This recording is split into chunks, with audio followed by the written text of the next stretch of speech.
And then I start with the London Philharmonic, starting with 3 days round the coast, and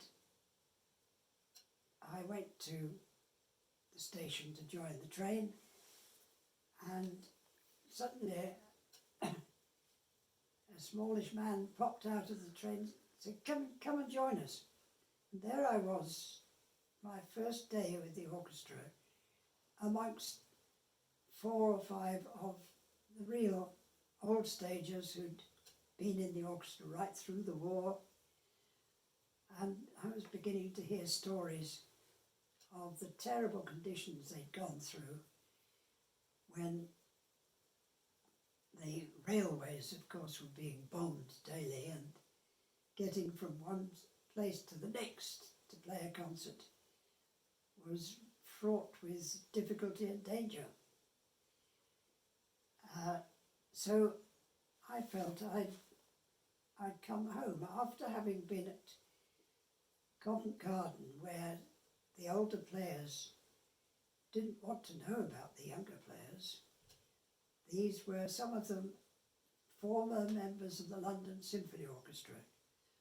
I later learnt that it was very definitely the case in the 1920s and 1930s in the London Symphony Orchestra, that until you'd been in the orchestra about 5 years, you did not presume to talk to the leading players.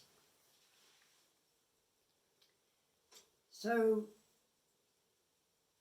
we were playing what was in effect the tail end of a tour that they were doing before the holidays, with Tchaikovsky's Sixth Symphony at the end of the programme. So I had gone through the score during the holidays, marking where the fourth horn had anything to play, and I'd come to know it.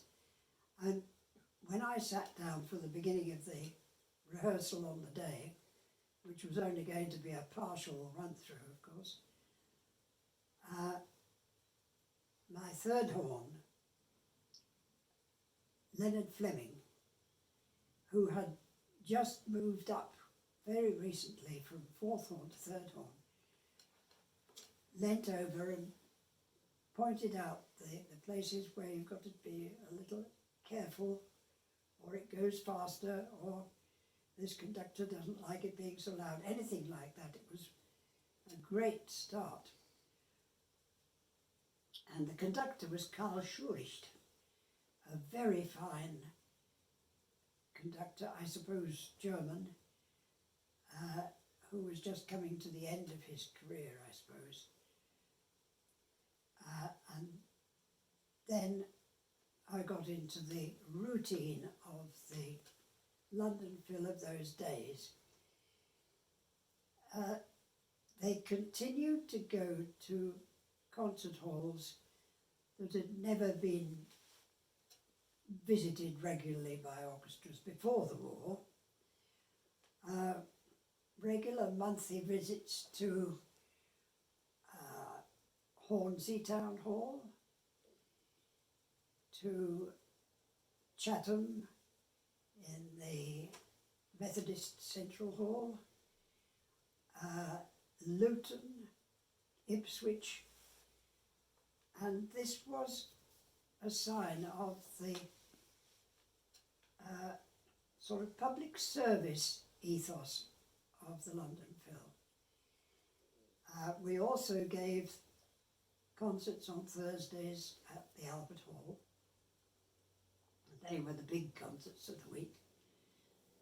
And by doing things in this way, we were able to put in more rehearsal than you might have got from in the other orchestras, because we would be playing the works around the country that we then put on the Thursday, and by that time we knew them thoroughly,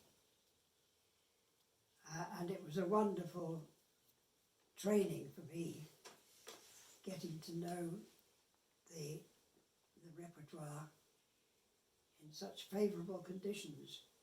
Favourable from a musical point of view, from a travelling point of view, very hard work. Usually going by train and coming back, if necessary, next morning with an overnight subsistence allowance for staying wherever we were.